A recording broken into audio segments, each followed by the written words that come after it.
So this is a really vulnerable and a really difficult moment, but I wanted to share my experiences from this past year because it brought one of the biggest challenges I've ever faced in my life. I had to learn the hard way that some workplaces aren't just toxic, they're harmful to your well-being. There are people out there who will smile in your face, stab you in the back, and use you for what you bring to the table. It was a sobering reality. I had to come to terms with the loss, not just of a job, but of trust, of stability, and the version of myself that believed hard work alone would be enough. I went through the experience of having my energy, my emotions, and my productivity drained. And I had to rebuild my mental health from the ground up.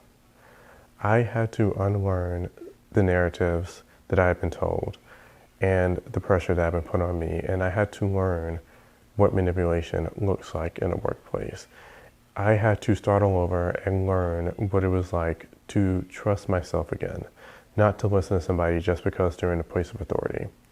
I've always wanted to make videos about my life experiences, but like most of us, I kept telling myself I didn't have the time. But this job taught me something that I never forget. You are so much more than your job, and your well-being isn't something you can trade for a paycheck. So this is the story of my workplace experience.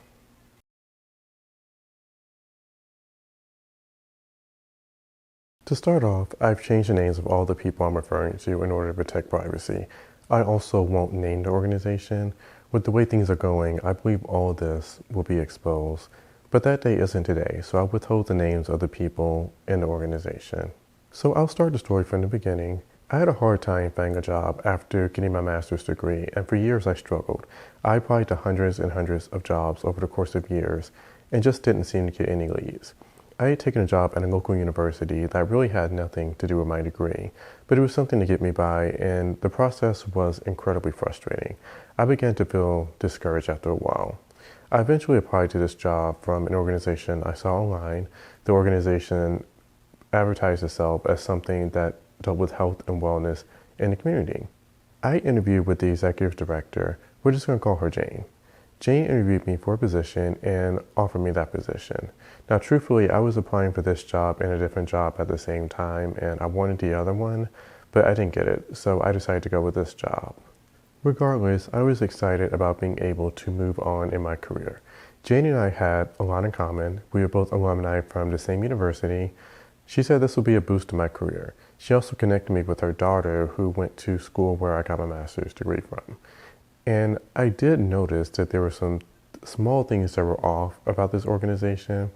She always said to bear with her because it was an emerging organization, which made sense. She was hiring several people at the same time. It was growing fast. She gave me this image that she was very overwhelmed and that she was busy hiring people, and I believed that. There were just these odd moments of forgetfulness and contradictions. For example, she asked me to give her my references. One of my references was not available on a particular day of the week. I forgot which day. So I said she won't be available. And so I got an email from Jane saying that she called her on that day and that she didn't answer. And I was like, well, I said in the email that she wasn't available on this day. And when I talked to her about it in person, she said, oh yeah, I must have missed that email.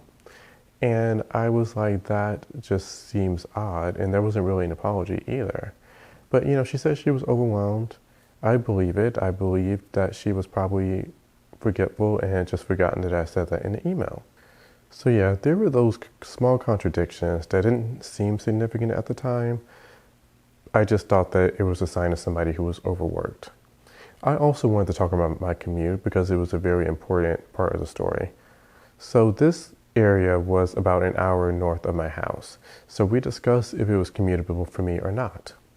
Jane said that I could have a hybrid schedule. She said that Mondays were required to be in person and the rest of the week would be virtual for me unless there was a community event because my job involved attending events and networking. So if there was an event, I would go on those days as well.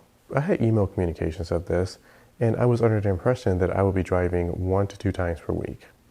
I recall before I even started, she asked for me to go to Atlanta for this training event, which was odd to me because I had not started yet. But I said, okay, I'll just take the day off. I took a day off from work because I was excited for the opportunity. So I got there and we went to this conference center, and it was a very nice training. She trained us well. We got plenty of nice gifts. She gave us this very nice book bag full of gifts. We had a nice t-shirt and a water bottle in it. And we had very nice catering, and we had a coffee shop there, and she told us to go to the coffee shop and she'll buy whatever we wanted. So she seemed to really welcome us to this organization. But again, there were these little contradictions that just felt off. For example, she told everyone to pull out their laptops, and she had never told me to bring my laptop. Jane looked at me and she said, "Jane should actually bring your laptop." And I said no, and she just said, "My fault." And then my coworkers jumped in and showed me their laptop so I could join that way. But it just made me feel completely off guard and off balance. And it just seemed like a small thing in the moment. But the contradictions began to add up over time. And then when I was onboarded, it became even more weird. I had to do my fingerprints 3 different times. And she told me I had to contact a field print company, which I thought was weird, because why would I do that instead of you, and you had the information? But she said she was busy, and I believed it. She said that she knew that she was right about this, but when I called the company, they told me I had to go and get this code. And so I went back to Jane, and she was like, "Oh yeah, that's right here." I thought it was bizarre. It made me feel that I was being sent in circles. And when we started the hiring process, she pretty much gave me a speech. She said that at my last job, I had a whole HR team, and here's just her, so bear with her, which made sense. So in spite of everything, I just trusted that. The first half of the day was essentially me doing my HR onboarding, and then the second half of the day, I was pretty much just thrown into work.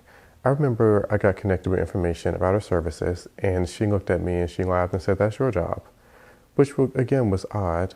But I'm like, well, I guess it makes sense to be disorganized because she's just hiring this whole team of people. So I sat there scrambling looking for what she wanted. I got through it and she let me go home early. So when I started working with the rest of the team, I noticed there were some very strange dynamics.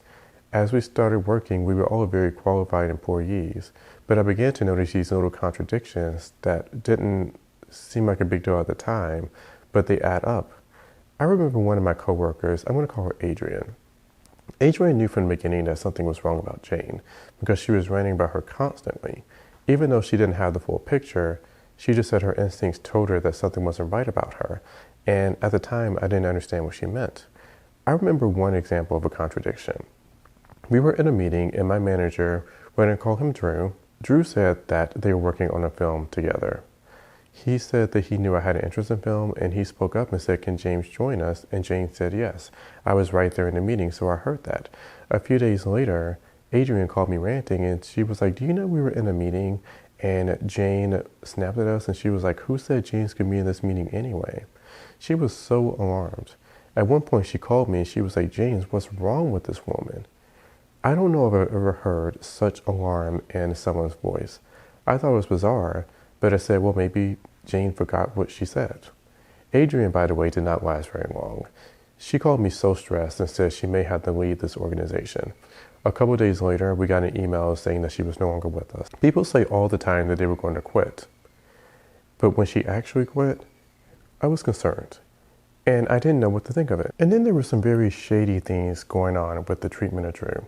Drew was nothing but a good leader to me. He was nice and supportive and helped me when needed. But I noticed that Jane always undermined his opinions and decisions.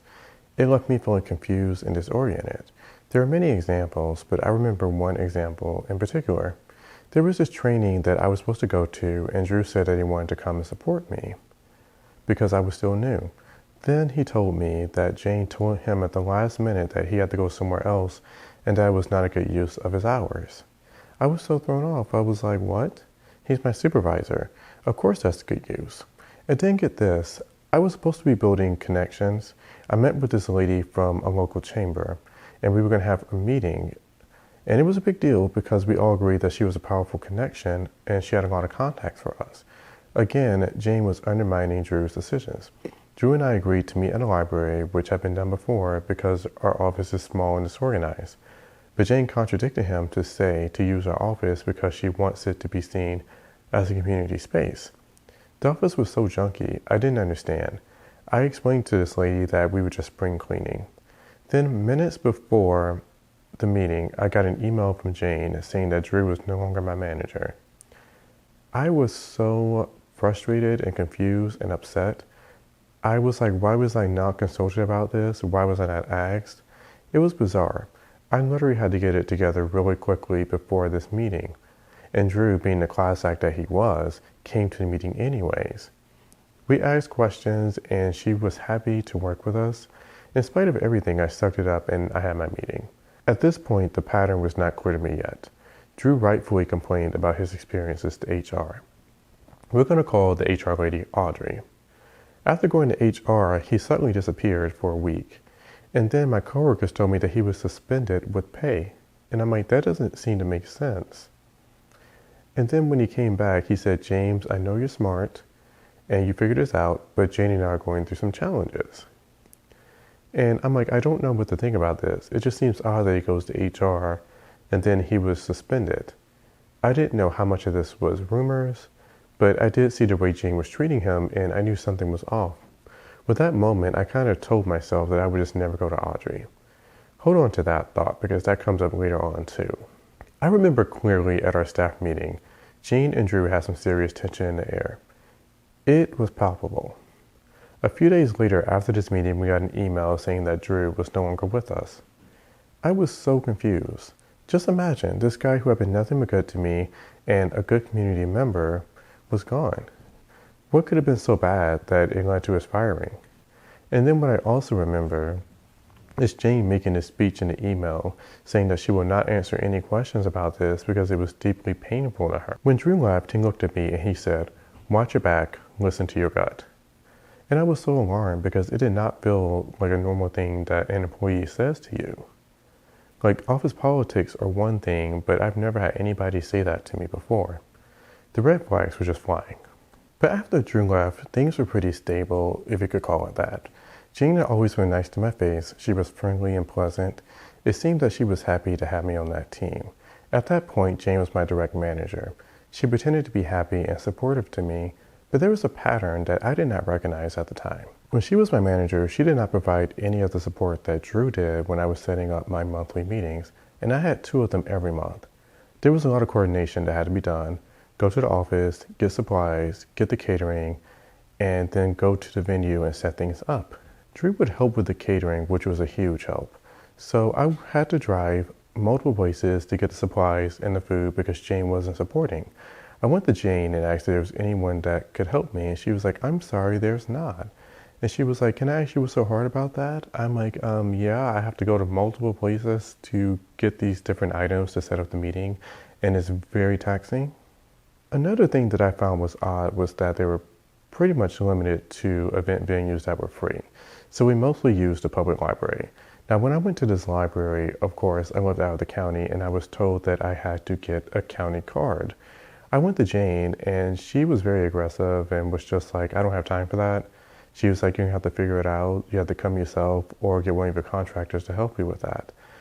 I was very confused about that because the library was only a few minutes from my office. I'm like, how do you not have time to apply for a card and help me as my manager? So I had to get my card shifted to the county card that I was in. And in the state of Georgia, we used a PINE system, so I can use it in any county regardless.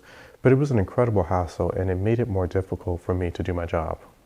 She was very good at making excuses. She said she was overwhelmed, which made sense. But then I also said, well, what doesn't make sense is that you had a manager to help you out, and you let him go. But Jane was always nice and pleasant to me, and she pretended to be supportive and that she wanted to help me with my career growth. So I accepted it as that, a woman who was overwhelmed and still figuring things out.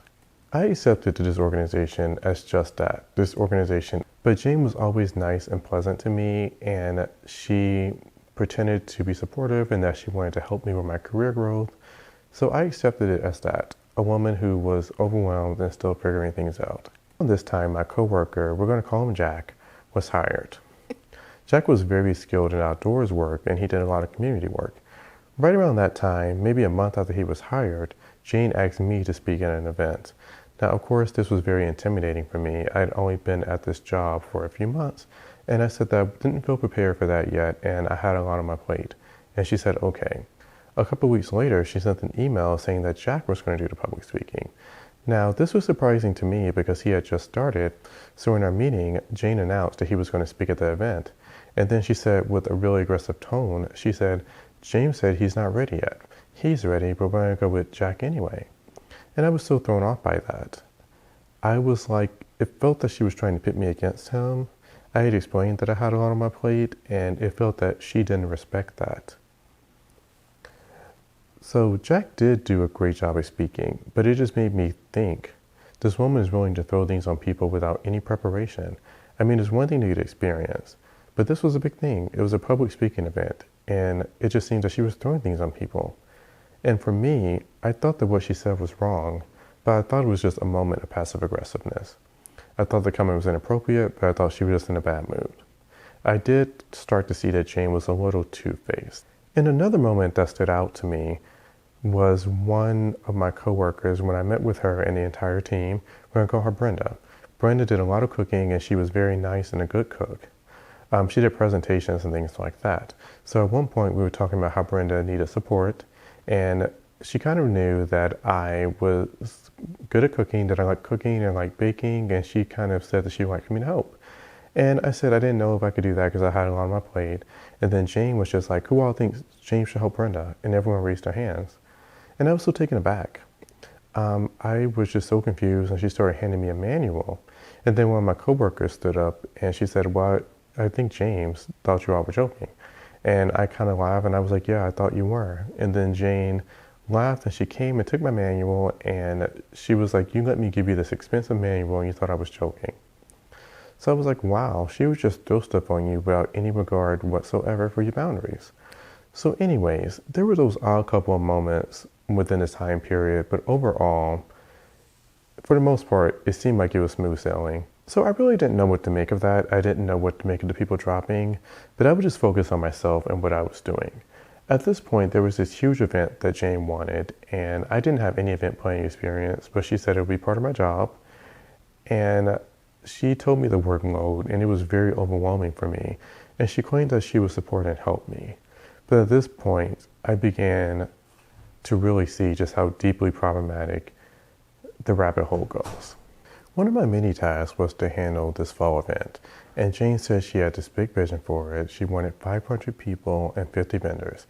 This was supposed to be funded by a government grant. I won't say which one. The project was basically thrown on me, and I didn't realize at the time that it would be way too much for one person. But Jane said she helped, and the rest of the team was supposed to help too. Right away, some red flags popped up, and I was confused. I didn't know what was going on. One example, Drew gave me this list of contacts from one of the contractors, a list of previous events. After he left, I showed it to Jane, who was now my manager, and she emailed me with this harsh tone. She said, "Who gave you this? Don't ever use a list of previous contacts again."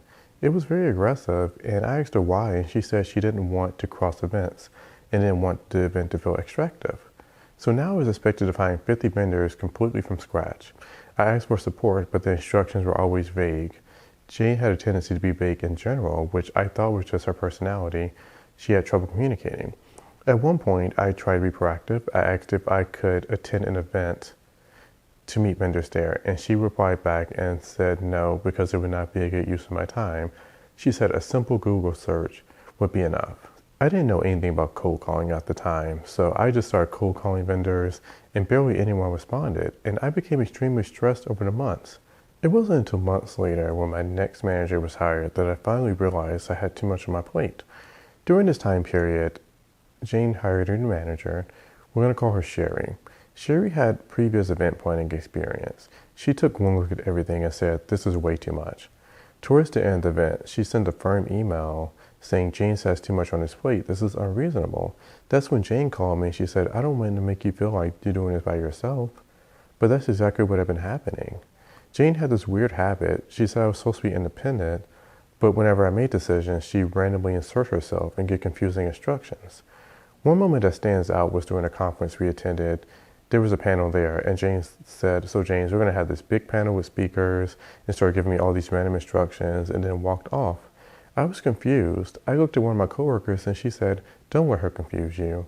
And I just started laughing because we had never even talked about a panel. She would randomly insert herself with ideas that just confused me. So this is where the story really starts getting wild. Maybe about 2 months before the event, I thought we had the venue locked in. But then Jane called and said that there are financial issues. The venue claimed they never got a deposit. She told me they didn't have it, even though she sent it. So now we don't have the venue anymore, and we have to change the venue and date. If you've ever worked in event planning, you know that this is almost unheard of. The amount of stress that this caused was unbelievable. Jane found a new location, and we had to rearrange everything to fit the new venue. When we arrived, a few things struck me as off. First of all, Jane already knew one of the employees there, except it turned out she no longer worked there. When Jane found out, she was just over the top about it. She was like, oh man, she was good people. What are we going to do? Now there was a new manager at that venue. Sherry and I tried to manage things professionally, but Jane came in and started giving this woman a long list of confusing instructions. Sherry and I looked at each other. I'm like, we're not trying to confuse this lady. As we walked through the venue, Jane turned to me and said, well, this is kind of a silver lining. This is actually a better venue. The hallway's nicer. And I kind of stopped and looked at her. And I was like, well, if this one was better, why did we not book it in the first place? Then came the event planner situation. Jane told me to go find one, even though I had never done that before. So I did find one. I called her and she said, what is our budget? So I went to Jane and she said she doesn't have a budget, give it a rate. So I went to the event planner and asked for a rate, and she said, I cannot do a rate without a budget. And I went back to Jane and she was like, oh, I don't know, James. I've never done this before. Just go back and ask her for a range. And I just thought this was bizarre because I'm like, you're an executive director and you've never done event planning before. So Sherry and I worked together on a draft budget, but it never moved forward because Jane never confirmed anything. 2 weeks before the event, Jane suddenly showed up with her own event planner and said, you didn't think I was going to leave you hanging, did you? Looking back, it was just confusing because she knew this event planner and told me she's never done event planning before. How did she know where to get an event planner? And why did she wait until the last minute? Everything was just chaos at this point. We didn't have a rain plan. We didn't have an emergency plan. And Jane was passive aggressive about the few things I managed to get done. For example, one of the workshops that I managed to get was a yoga studio that I brought on board. They were enthusiastic and supportive, and one of the few groups that actually supported me. They asked if we could provide yoga mats. Jane said we didn't have it in the budget. Again, I'm like, we have all this funding for this big event, but we don't have yoga mats? Sherry was frustrated too, and at that point, she was just burnt out. She said we might as well let them go. I was like, no. This is one of the few people that have actually been supportive to me. If I had to go to Five Below myself and buy my yoga mats, I will. But thankfully, I reached out to them again, and they were able to come up with enough mats for the event. Then there was another organization Jane insisted I include because they had a big social media following. I reached out, but the process was difficult. Jane claimed they never got a deposit. The whole thing was just messy. And again, Jane had pushed for them from the beginning. In our monthly meeting, this topic came up. Jane stated clearly that I would be taking lead and not her. At one meeting, I was trying to present, and Jane interrupted me and said, you know how you do that thing where you know what I'm saying? Yeah. And I just stared at her like, I thought I was supposed to be leading this meeting. What is that comment even supposed to mean? It was just bizarre. We were far behind schedule. We had no support, no rain plan, no emergency plan, nothing. Sure enough, it was supposed to rain. The organization that we were partnering with had to be outside. At the last minute, Sherry and I had to scramble to bring them inside, and I tried to encourage them and tell them that I was here with them and wanted to support them however I could, and I really think they respected that. But I could not even put into words how stressful this was. We were burnt down and overwhelmed. Sherry actually got sick from the stress of it all. Sherry later told me the story on the day of the event. Jane looked at her and said that she looks like she doesn't feel good, and Sherry said, yeah, I'm going to go home and rest when this is over. And she said, yeah, I don't want to make it look like I made you sick. And I was like, why would you say it like that? The whole thing was just chaos. I didn't understand why everything was so confusing. It was supposed to be my project, but I had no real control. Jane ignored my emails, gave the most confusing instructions, which made my job harder. But then when I made decisions, she would swoop in and counteract them, and then come in at the last minute and change everything. That was her pattern. Drop in with chaos and disappear again. And don't even get me started with the marketing. She would throw in these random ideas that would make it difficult to distribute the flyers. Every time she tried to prepare a deliverable, she would come in and insert herself with random ideas, changing things, making these endless email threads to a point where Sherry and I had to put our foots down. At one point with the flyer, I said, look, we're going to deliver this thing by 5 o'clock p.m. today, period. Because it was just never ending. And she would throw in ideas that we didn't even have. She threw in a sound bowl, for example, just random ideas. It's like, how are we supposed to come up with this? It was so chaotic that our marketing person actually quit in the midst of it because Jane was not allowing her to do her job. She was constantly interfering. And when that person quit, Jane started joking about how we're going to go back to her doing the marketing and she doesn't know how to do it. Then she looked at me and she said, oh, James can do it because she knows I do photography and video. She's like, James can do it. And I looked at her and I was like, am we going to get a bonus for that? And then she made a face and she was like, see, that's all James cares about. I learned quickly through this job that people often assert themselves through jokes, so I had to joke back. Honestly, with everything that happened, it was a miracle that this event even happened, and that is 100% thanks to Sherry and the hard work that she put in to this. I don't know what I would have done without her help and support. At one point, at the end of the event, Jane looked at the team and she thanked us, and she looked at me and she said, thank you, James, for letting me throw this on you, even though you spent most of your life in a library. I was like, why would you say that? I was very insecure about my inexperience because I had so much trouble finding a job, but it felt like such a backhanded compliment. I mean, it really felt that she was poking fun at me and at my expense. Sherry saved my skin and busted her tail for this. I thought that things were going to get better. Jane always said that. She loved to say that we're an emerging organization. This was our first event that was big, and she said it'll get better next year. This was in September. October marked the start of our new fiscal year. Jane claimed that there were a bunch of new state requirements that I had to fulfill. She sent me this long, vague email with all types of invitations, random documents for each one of my contractors. I was supposed to gather 100 contacts for me, and my contractor was supposed to get 100. Submit monthly reports, coordinate quarterly reports as well. It was just a scattered mess of requirements, and nothing was explained clearly. So, of course, I organized all of this. I tried my best to track everything I was supposed to do, but I was still working with very unclear instructions. No one ever told me where to go or how I was supposed to find these contacts. I was just scrambling. Drew had mentioned a couple of events before he left, so I went to one of those, but I was mostly cold calling people, not even knowing if I was on the right path. Every time I asked for clarification, Jane was vague. I remember there was a comment Jane made that stood out to me so much. We were talking in a meeting about what events I should be attending, and I'd never been given clear instruction.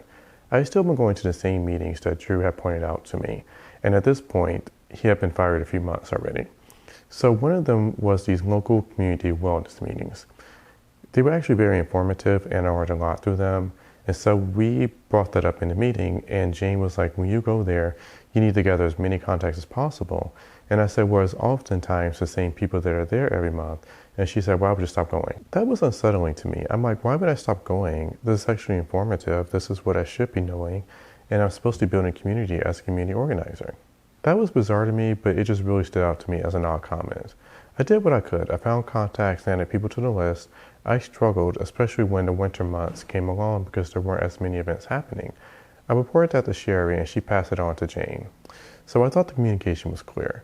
But deep down, I was anxious the entire time because I knew Jane had a tendency to contradict herself. I knew that even if I stated my concerns, she might flip the narrative, which is exactly what she did, but I'll touch on that in a minute. Originally, I was told to gather 100 contacts for me and 100 for my contractor, but little by little, the responsibility shifted and it was expected for me to gather 200. So now I had to gather 200 contacts, 2 monthly meetings to coordinate, a pile of deliverables, events to attend, promote marketing, wires, physically attend events, and on top of that, she kept throwing in random new tasks. I was barely managing, but I was juggling all the tasks that I was given and did as well as I could. I did speak up about how unrealistic the numbers were because that's like 20 contacts every single month. And again, it was winter. Things had slowed down. Right around the same time period, she began to shift my schedule around. She booked this new office space and she changed office spaces multiple times, but she said she booked this new office space for co-working and collaboration, and that she wanted to be on Tuesdays and Thursdays. This was on top of the Mondays that we were already in person for, and I was often in person on Wednesdays as well because that's when my events were. Now, mind you, I live an hour away, so I definitely did not agree to this. I talked to Sherry about it, and she told me to bring it up in our meeting. And Jane looked at me in that meeting, and she said, I sent you a detailed email with your schedule. And I found that odd because I usually don't delete emails. I looked through all my emails. I was like, I can't find that. And she looked at me and said, well, if you can't find it. I was so thrown off. So after I went home, I went through my emails and found an email confirming what I was saying, and I forwarded it to her. She replied back and she said, thank you for sharing this. There's a piece that you're missing. Now, if you work in mental health, you probably know what that term means. I had no idea what that term meant. I was like, what piece is she talking about? Why is she not forwarding this piece? So I found myself going through my emails over and over again, and then she told me to go to HR. And I never did. After the whole incident with Drew, I just felt eerie about Audrey. Even though she had been nothing but nice to my face, I'm just like, I don't want to go to Audrey about this. I just dealt with it. I mean, I was driving so much that it became almost impossible for me to do my work. After this, she eventually shifted my schedule back to Mondays and Wednesdays, and I just accepted that because I was in person on Wednesdays anyways. And I was like, what sense does this make though? You're making it harder for me to do my job, not easier. I mean, even when my car was in the shop, I was afraid to ask to work virtually because they had given me such a hard time about it. And what I also remember is that many of the days that I came in person, no one was there, not even Jane. She claimed that she was busy, and she said that we had to be in person even if leadership is not there. So I'm like, why am I continuing to come here and just sit by myself? It gave me the sensation that I wasn't doing enough, even though my job did not require me to be in person every day.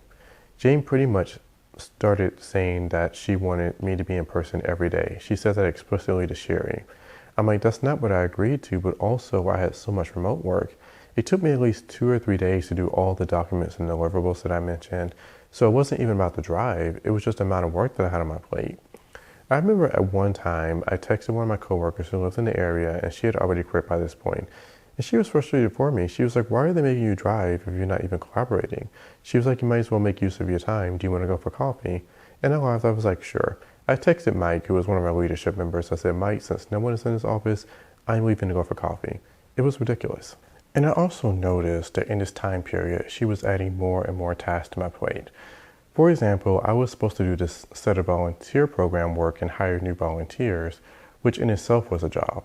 And I remember Sherry coming to me saying that she was being asked about it on the daily, but I was just overwhelmed. So Sherry and I worked on a handbook together and handed it to her. That alone could have been a job in itself. So we literally had to scrap together this handbook and have something to present. And then let's talk about this next situation.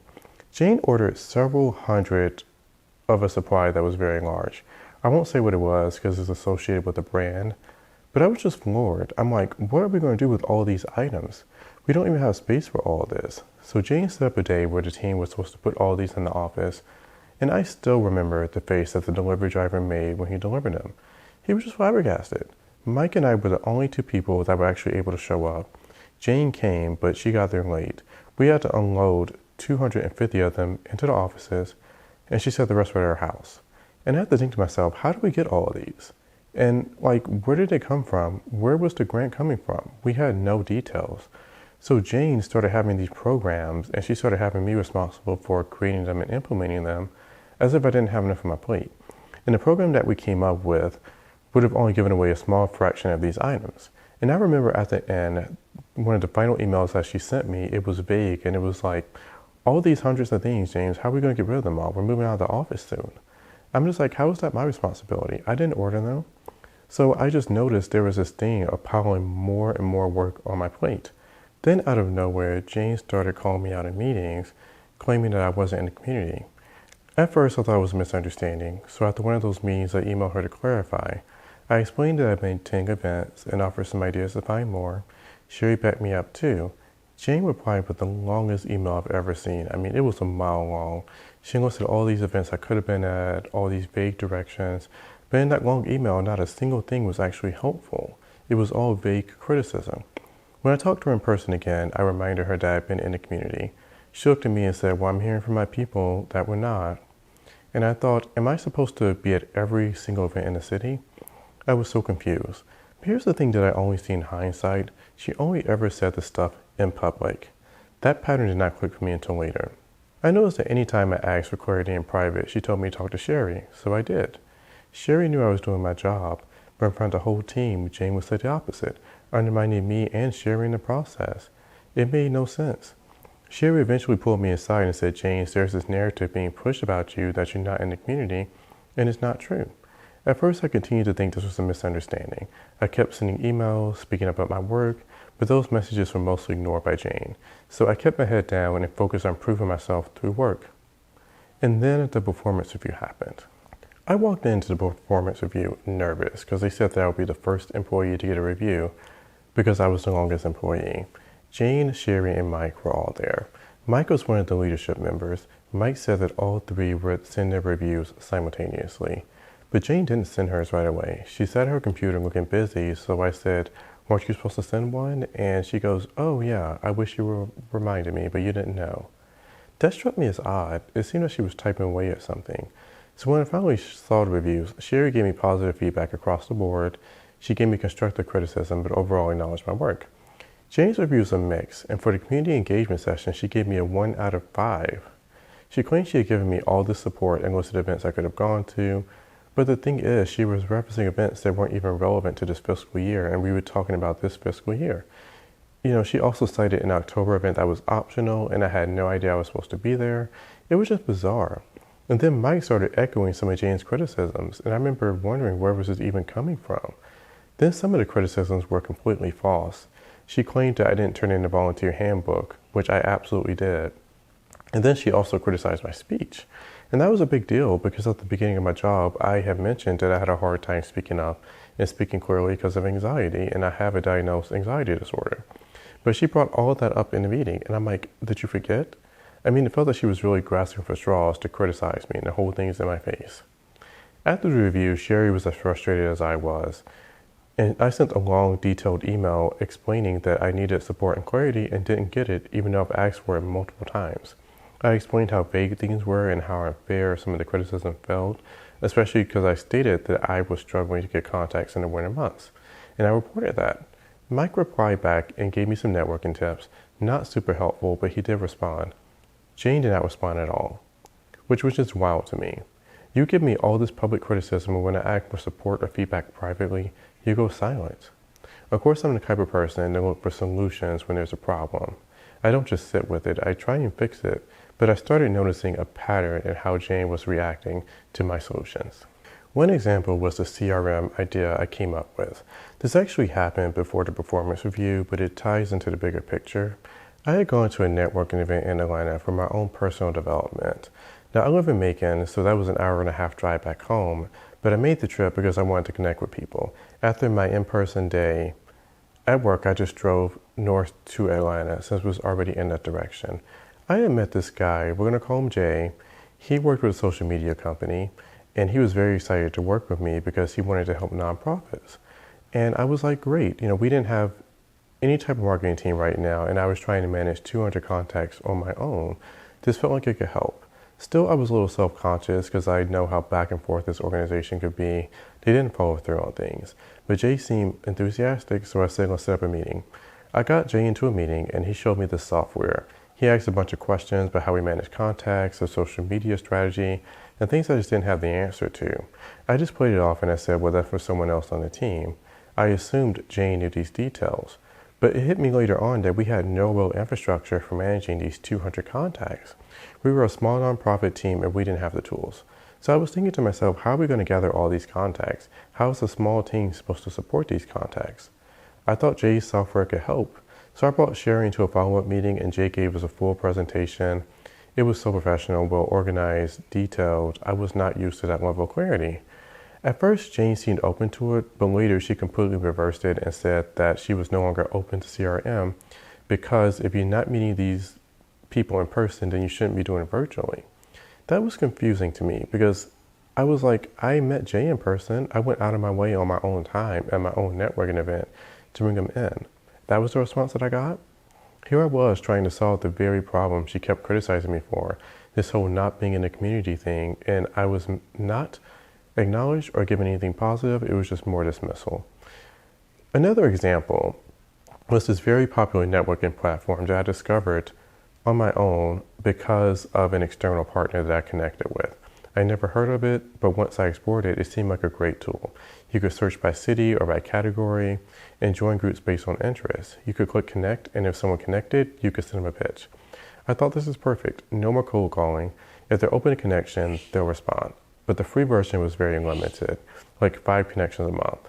So I asked Sherry about getting a premium version, which cost $49 per month, and she went to Jane with the request, and she said that she liked the idea, but it wasn't in the budget. That made me pause. I had asked her to attend so many events. Some events were as low as $20 or $25, and nearly every time Jane said no because of budget. Meanwhile, she was spending money on team outings, lunches, and gifts. I'm like, how is there money for that? But there's not tools for me to do my job. Didn't make sense. I even wondered if the issue was specific to grant funding, but still, I was being criticized for not networking and being denied the very resources that I needed to do it. So I improvised. I used that platform to identify potential contacts and then went to their websites to find emails and phone numbers and reached out manually. Another moment that really made me start questioning things is when I met a policy expert through my own networking. He was interested in what I was doing and normally worked behind the scenes with Congress and on policy, but wanted to be more involved with community-facing work. So I was very thrilled and told him I'd add him to my contact list. So I sent an email to Jane, Mike, and Sherry introducing him. Sherry replied right away and praised me. She said this was exactly the type of thing we were looking for. Mike even gave me a shout out in our next meeting and complimented me for the connections that I was building. But Jane, no response. Not a word. And then this was another sign near the end that something really was off. Sherry was out for like a week and a half. She was sick and she had a conference. During this time, Jane did not respond to any of my emails. She pretty much was refusing to respond to emails. I was falling behind in my work. I was given these vague documents. I was falling behind on the deadlines that she claimed that I had. She pretty much would only answer things in person. A week and a half later, I finally got Jane into a meeting. So I remember in that meeting, I brought that document to her and I said, this does not apply to our group, it's too vague. And she looked at it and she said, well, you have to get rid of this rigidness that you have. I was so taken aback. I was like, what? I'm like, I'm trying to get clarity. And I explained all the reasons why it didn't apply to my group. And when I got done, she said, well, I still think you can make it work if I'm honest. I'm like, as a leader, aren't you supposed to make things as clear as possible? That was one of the moments where I really began to question how much she actually knew about our grant, because she withheld information a lot. And she gave this image that she was this all-knowing person that we need to get answers from. And at the end, when she wasn't answering emails, I would have to wait a week, up to 2 weeks sometimes, to get a response from her. But then she gave these completely vague non-answers that were not helpful. And I just realized something was wrong. It's like she became more evasive, reducing office hours, not responding to emails. And when I finally met with her, her answers were just vague and confusing. I didn't notice a pattern at the time, but looking back, it was clear to me. I was sending the emails about the work that I was doing, my progress, my contacts, my ideas, and Jane just did not respond. She always said she was too busy to reply to every message, and I believed her, but now I see that there was a pattern. Mike even told me that I was sending too many emails. But when I told Sherry that, she said, well, James, if you're sending a lot of emails, that means you're doing your job. And I agreed. Eventually, Mike and I came up with a plan. I would start sharing weekly community organizing updates during our team meetings. That way, I could clearly show who I connected with and made sure I kept everyone on the same page. It was also a way to prove that I was in the community. And he even actually gave me a shout out for the people that I was bringing in. So at this point in the timeline, we're about a week away from my resignation. The events led like this. It was a Monday, our usual in-person day. Mike was not there that day, but the rest of us had our compliance meeting, and we also had a regular weekly meeting. I walked in that morning and immediately felt tension. Jane was especially dressed up. She had a nice top on, her hair was done nice, and it was kind of out of character. And she stood up and greeted me with a formal good morning. I said good morning back, but I got an eerie feeling. Something just felt off. On the calendar, we asked about the compliance meeting, and when we asked Jane, she just vaguely said, oh yeah, that's your thing. Later on in the meeting, our HR person, Audrey, asked us what our capacity looked like because several people said they were overwhelmed. I explained myself, and she followed up by saying that there were some people who aren't using the hours. In my head, I'm like, yeah, probably because it's confusing and vague. That's probably part of it. Then Jane just snapped. She blew up. She said, if you don't like it here, you can just tap out. Tap out now and I won't be upset. She said the shop is not for people who want to sit at home and eat bonbons all day. Then she pointed me out and confused me of not being in the community. I calmly explained that happened in the community. She just nodded and moved on to Sherry. She twisted Sherry's words and used them against her. accusing her of not being in the classroom, even though Sherry had said clearly that she had no capacity to be there. Jane tore into all of us. She said there was no help coming, there wasn't a budget. After all of this, Audrey just laughed it off, and she said, "As you see, Jane is passionate about this."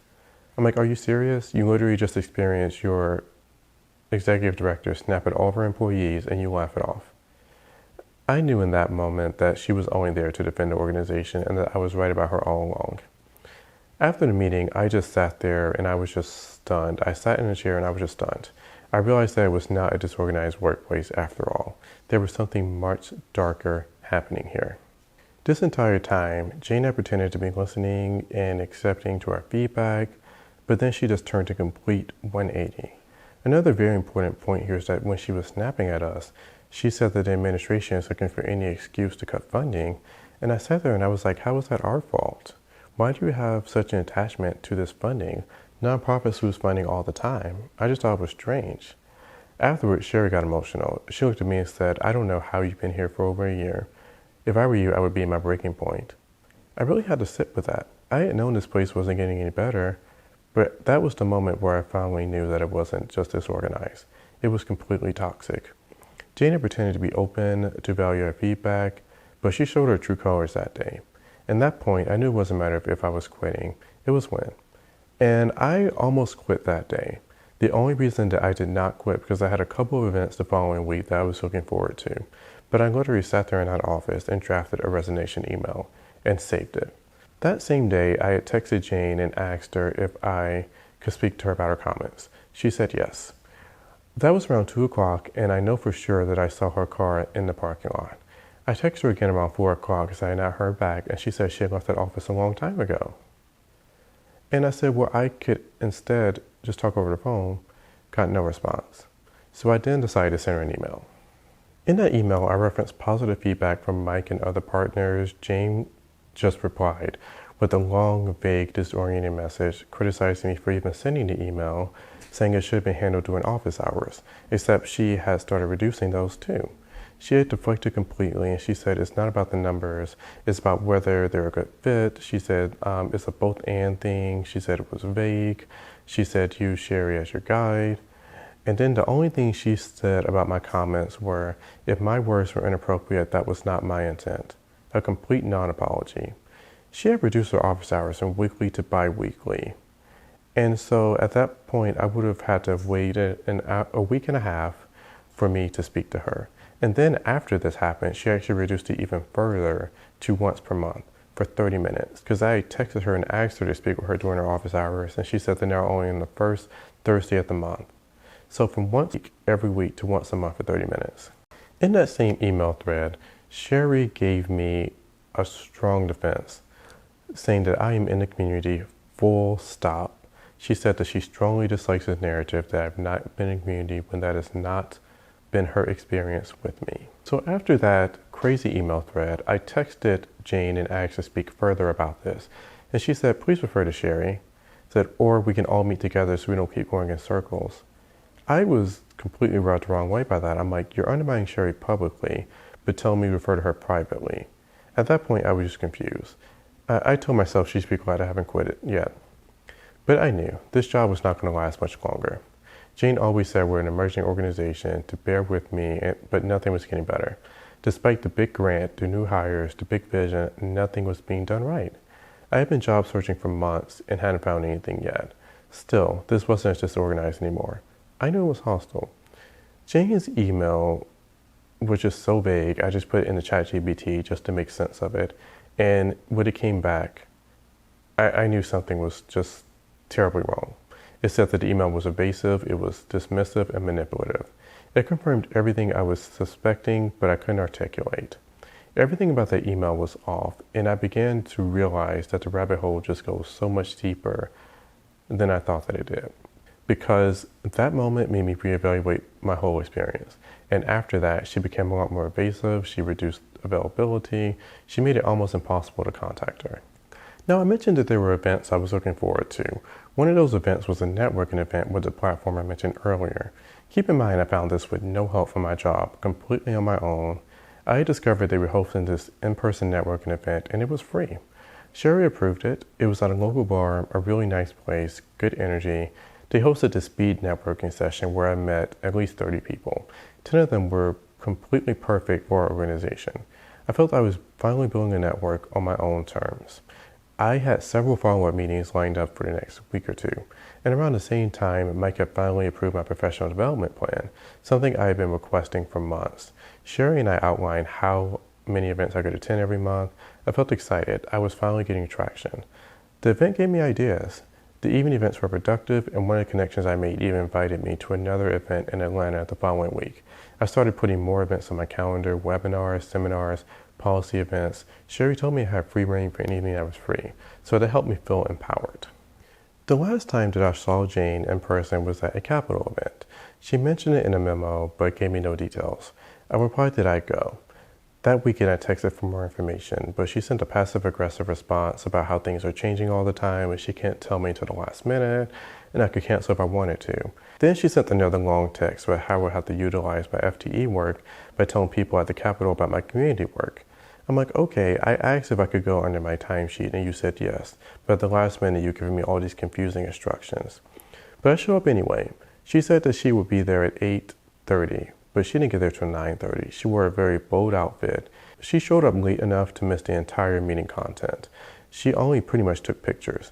And the wildest thing is that I was reading my email. She sent me an email with a memo that she was going to send to the team about policy issues that she wanted to talk about.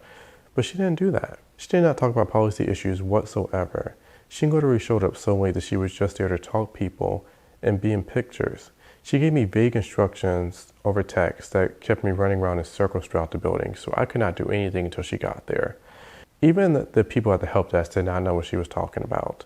And so when she finally got there, I was frustrated, I was confused, I didn't have a chance to do anything, and she gave me some vague explanations, but I'm like, you did not even apologize for being late. Like, you were so late that you didn't even get to hear any of the information.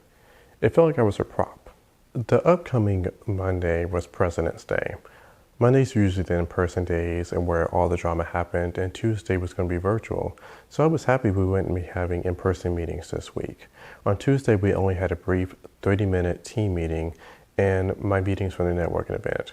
I was finally feeling productive. It really seemed like I was going to be a very easy day.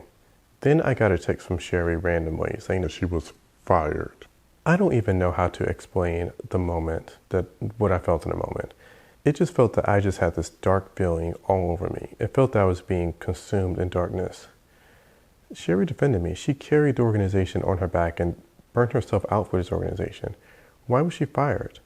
I had seen the narrative push about her, just like there was one about me, and I knew it was nothing good. Sherry was my last defender. I talked to her friend, and he was like, dude, your manager's amazing. If she ever leaves, you leave with her. Why would you fire someone who was carrying so much of this work on her back? What infrastructure was left? There was only a few of us left at this point. We were falling behind on deadlines. Who would pick up on her work? With Drew, when he was fired, I was just hearing rumors. But with Sherry, I was seeing it in person. And I just couldn't do it anymore. I quit a few minutes later. When I had quit, I made this long, detailed email to talk about my experiences, much like what I'm sharing here. But when I put it in ChatGPT, it said that I need to make my email as vague as possible to avoid anybody denying or twisting the narrative in their favor. So I did just that. And do you know that Jane did not reply to this email? Mike is the only person who replied and thanked me for my time. I had been there for over a year. I felt dumb. I felt hurt. I felt like I wasted my time here because I realized for the first time that she never really cared about me as an employee or valued me. She was just pretending to. So the only thing I was asking myself at that point is, why did I not quit earlier? I think what was particularly hurtful is the fact that she pretended to be close to me because we were both alumni from the same school, but I realized she just used that. You know, I had done my best. I made connections. I made something out of the most vague and confusing instructions. When that happened, I called my contractors right away to say I was leaving and that it had nothing to do with them, and apologized for the lack of notice. They thanked me for my time, respected me, and even offered to be a reference. Even after I left, people kept reaching out. They wanted to meet with me. They offered support. Some even offered help with my job search. They saw who I was, even if Jane didn't. I walked away with my integrity, and that's something she can never take. And the wildest thing is after I quit, I felt a complete whiplash. I got sick, I had insomnia, I was sleeping random hours of the night, I wasn't eating like I used to, my skin completely broke out in these eczema hives, which I've never had before, but I had scabs all over my body. It took 2 weeks for my skin to even begin to recover. My skin was raw to the touch. I didn't even want to leave the house because my skin just looked so bad. It's as if my body knew what was happening to me before I was even consciously aware of it. And I had the weirdest sensation after I quit. It was like everything started clicking in my head. I started coming up with all these realizations, analyzing what happened, coming up with conclusions. It was like when I was in that job, I was never able to make sense of it. But I realized I was beginning to make sense out of things that I couldn't before. You know, these scenarios, these things that happen, they don't add up. So I started thinking about it, used ChatGPT to help me out, and it highlighted all these signs of manipulation. I mean, it gave me a detailed analysis of Jane and how deep and systemic the manipulation was. It actually said it was one of the most extreme cases it's ever seen. It gave me a detailed analysis of Jane, her identity issues, her insecurities, and all the ways that she projected onto us. So when I realized what was happening, I decided to get therapy for myself, and I had my therapist work with me to get this narrative out of my head, because I realized just how much her words undercut me and undermined my self-esteem. And the amazing thing is that she was always nice and friendly on the surface, and then when the new fiscal year started, all the criticism started coming in, she started undermining me, maligning me, and it really did affect my mental health. Even though I logically knew this was an unfair work environment, somehow everything that she said got to me, and I had to work to counteract that.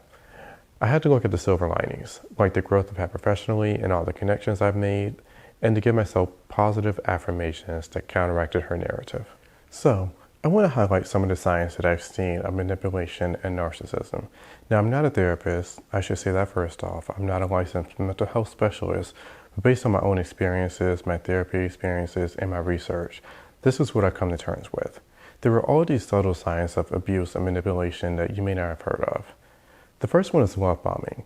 At the beginning, she showed us a lot of positive feedback. She gave us gifts, she took us on outings, all these nice things that I thought were what a good organization just does.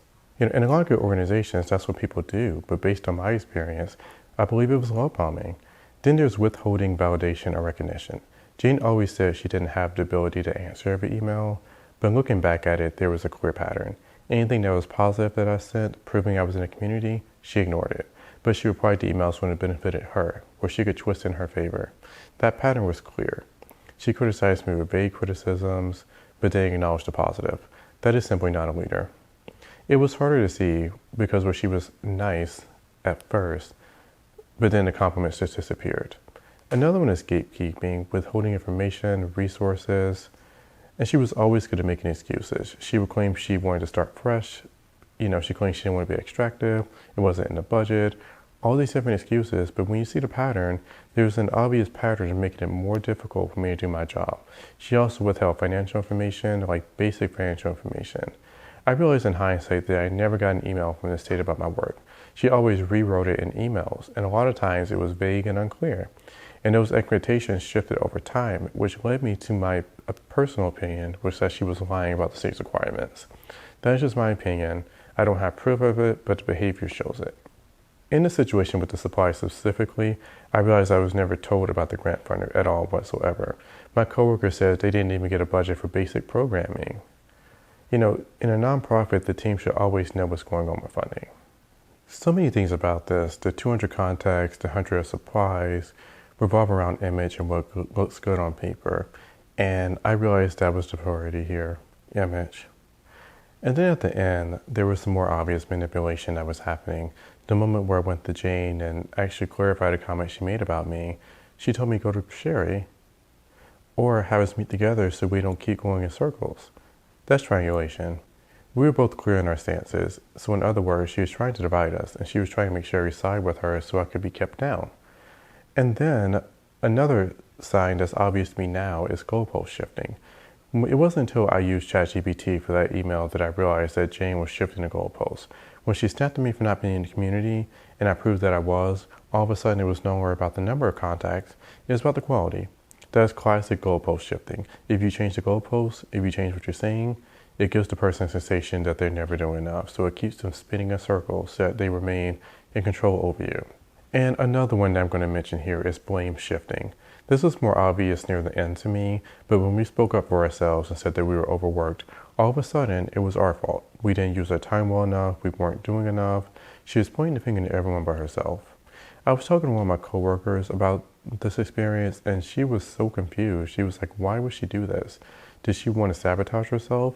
And I said, yeah, my personal opinion is that Jane is insecure. You know, I had to learn that manipulators like this often work from a scarcity mindset. And in my opinion, that is what's happening here.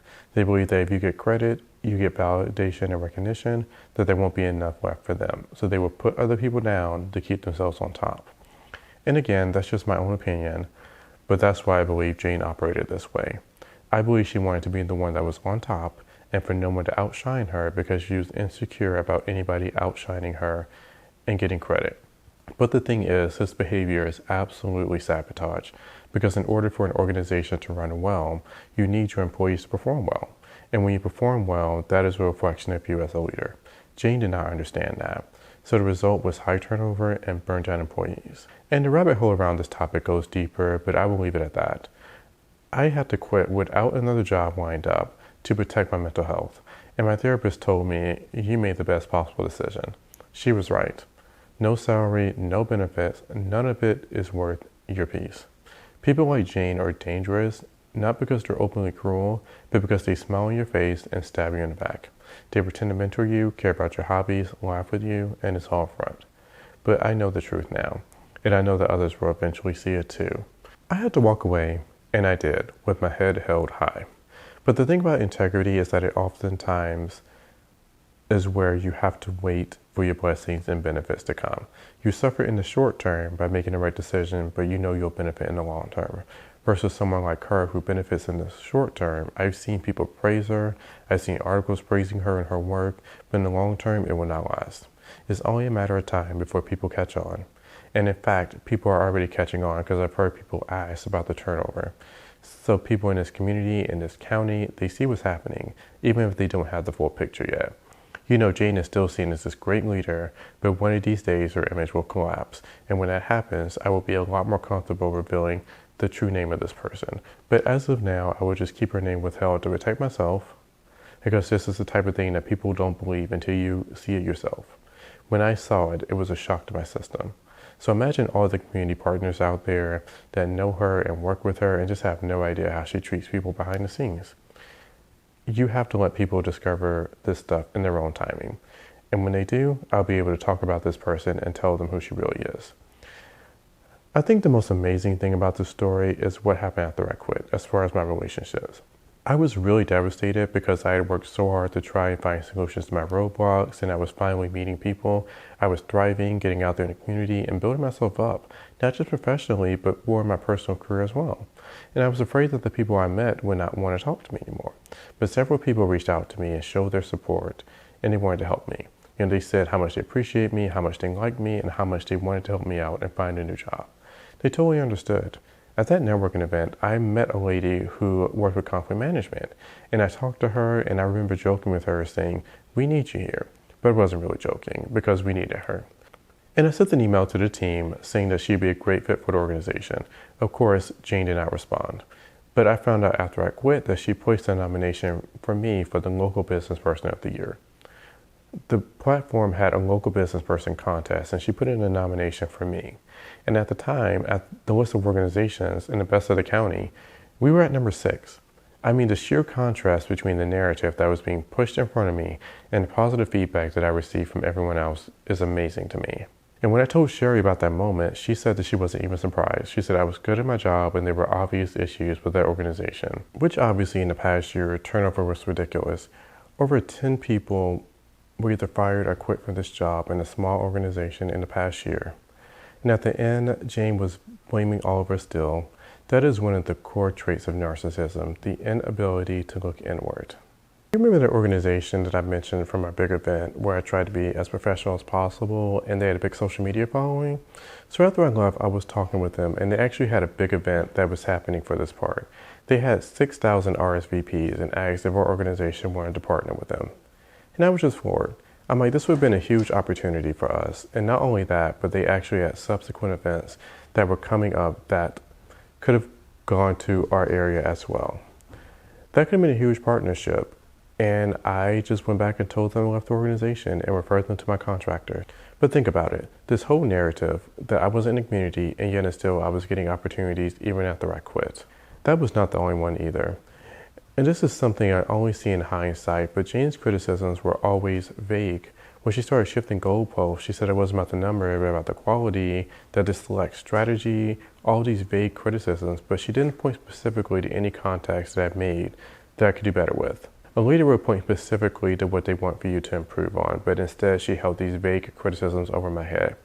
I would not be surprised if she didn't even know the context that I had. And when I talked to Sherry about this, she realized that she was always told that she was the one who was responsible for it and that Jane didn't keep up with it. Jane didn't seem interested in solutions. She would just give me these very public and very vague criticisms, nothing specific at all.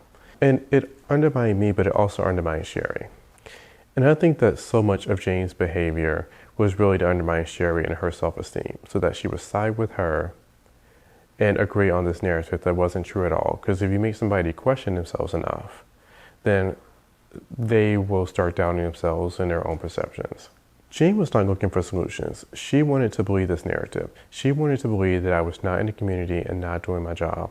And when I proved myself, she didn't acknowledge it. She would just give me these vague criticisms and shift goalposts, justify, rationalize, and do so many things to break down our confidence and self-esteem. I believe that if she accepted that I was good at my job, that she would also accept her own insecurities and her own failures as a leader. She was projecting, plain and simple. You know, I think another level to the manipulation is her ability to present herself as a good leader. She always highlighted the benefits that we had. We had 99% of our benefits paid. So within medical, dental, and vision insurance, I was only paying $10 a month. And I remember all these times she pretended to listen to our feedback, and we had these monthly surveys that we took every month. The only time that she ever addressed our comments was when somebody said that the benefits were not enough. And she said, I want to make sure that everyone has the benefits that they need. And it made me realize I was part of the performance. I had to realize those benefits were not part of our self-care, but about image. She pretended that we had holidays off, which we did have a lot of holidays off on the calendar, but I noticed a lot of odd things. Like we would get emails on holidays, but I think there were so many things that she did to us to make us feel like we couldn't rest. I think the biggest example of what I'm talking about is the Labor Day incident. I'm going to call the incident the Labor Day incident because it absolutely stressed me out. My car broke down and I asked if our meeting on Tuesday was going to be in person or virtual because Mondays are in-person days. But Monday was a holiday because it was Labor Day and I did not get a response. And he said that it was going to be in person, so I asked could I join virtually because my car was in the shop. I did not get a response, so I decided to text Mike, and I did not hear back from Mike until the last minute. And I already knew that even though he was texting me late, that was not his pattern. That was James. So he's probably asking for permission. And he said, I'm sorry, if you don't have a way to get here, you have to take PTO. I was so confused about this because I already spoken to Sherry about it. And I was like, why would you make me take PTO and not let me hear the information about the meeting? So I went to Sherry and she was so mad. She was like, I already told you you could stay home, so you can stay home and tell them that I told you to. It's a meeting, it should not be this serious. So the next day, Jane snapped at us in the meeting saying we're an in-person organization. And one of my other coworkers was in the same position that I was because she was out of town and no one had told her we were going to be in person. And she said, today is a Tuesday, it's not a Monday. And that's when Jane stepped back and she said, well, thank you for saying that. We're an emerging organization. I'm like, what in the world? You're contradicting yourself, not telling us until the last minute, withholding information until the last minute to keep us off balance. Like, what is going on? And that's when I spoke up and I said I had car trouble. And when I spoke up and I raised my hand, she smiled. And it was like so eerie to me. And so when I started speaking for myself, she was like, oh no, I don't mean it's about you. This is not about anybody in particular. I'm like, how can you say it's not about us when you're literally snapping at the camera, snapping at us saying we're an in-person organization? And I've always been told we're a hybrid organization, but now we're in person, make it make sense. And so she always had this way of making us feel that we could never rest, even though she told us that our holidays were for rest. And I think the most sinister thing about it is right before the holiday break, we had our company outing and she handed us rest cards and told us that she wanted for us to take time to rest. And she looked at me and she said, "James, when are we ever going to start resting?" And she laughed. And I laughed with her too because I was under the impression that she was overworking us because she was passionate about the community. Just to know what I know now, that she was stressing us out on purpose. I mean, she looked at me dead in the eye and said that to my face. There were so many things that I know now to be lies, and she said to my face with confidence, with empathy, with feeling. I mean, it's mind-blowing. And while I was editing, I realized I forgot to mention this, but I wanted to revert earlier to when Jane told me there's a piece that you're missing. This is a gaslighting technique. This is something that manipulators say to make you question yourself. It's a way of avoiding accountability. So instead of her admitting that I was right about my schedule and that she was wrong, she told me there's a piece that you're missing. It made me question myself and made me go through my emails to see what she was talking about. And then she told me go to HR after that, which I believe was just a way to shut down the conversation. HR never did anything but defend the organization, so I'm sure that HR, had I gone to them, would have just found some way to take her side on this. So yeah, I had to quit a job with decent pay and with good benefits for my own mental health and well-being. And right now, I've really been struggling.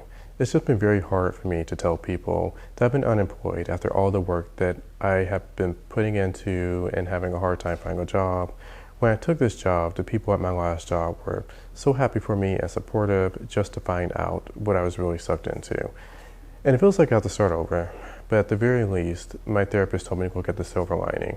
And not only did I grow with so many professional skills that I built for myself in spite of Jane, I've also learned a massive life lesson. I've learned assertiveness. I've learned to be very discerning of people, not to be negative or have a chip on my shoulder, but to be discerning. Just because somebody is nice to your face does not mean that that person is good for you or your life. There are dangerous people in this world. In this time period that has been rough for me, there has been so much of my life that's been back behind a career. And I think especially in the past year, there are so many other things that were neglected because of it. So I have to ask myself, what do I really want? You know, was always interested in making content. I've made short form reels a lot, but I wanted to make long videos and kind of talk about my thoughts and experiences. But I let life get in the way. So I said, well, maybe I'll just start working on that for the time being and just make more content and find some meaning in this very difficult time. Because walking around without a job can really make you feel like you're aimless or that you're losing direction. So I kind of just had to invest in myself, and while I'm waiting for the next job to come, just do things I want to do and find a purpose. So I told the story for a few reasons, because it is a significant part of my life. It really altered the course of my life in the past year, but you know, it was cathartic for me too. And I think just telling my stories is cathartic. So I'm able to get a lot off my chest and just be able to move on and just have hope that things will work out for me. And that the positive energy that I put into the world, I'll get it back. And I really believe that you reap what you sow. What amazes me is how much detail I remember as well. Even though I reviewed a couple of emails and some texts, I would say maybe 95% of this is coming straight from memory. I can remember details of these scenarios down to what people were wearing even. I was known for having attention to detail, but I also think that my brain was protecting me because my instinct picked up on something that I had not figured out yet on a conscious level. So when I was calling out Jane for her contradictions, I thought I was just calling out this organization, but I knew I was protecting myself. And when I tell you, as long as this video is, this really only scratches the surface of what I've been able to uncover. There are so many details I'm withholding, but they will be exposed eventually. I'm ready to look forward. And even though I'm scared, I just feel hopeful and more free. So with the time being, I'm just going to end the video here and walk away with my head held high and with hope and integrity. And I hope that anyone who's listening acknowledges the story, but also sees the warning signs of what this looks like. Because abuse and manipulation can often not look like what we picture for it to be. We have in our minds what an abuser looks like, but the signs can actually be very subtle and very passive aggressive. And it just creeps up on you in a way that you don't see until it's too late. And while I can look backwards, I just have to acknowledge that it was not meant for me to stay here any longer. I'm a very risk-averse person, but in this instance, I had to take one of the biggest risks of my life. For once in my life, I chose me. I'm looking forward to creating more content, growing as a person, and looking forward to the next steps or where I'm going to be next. So In the meantime, I'm just continue to put one foot ahead of another and look forward.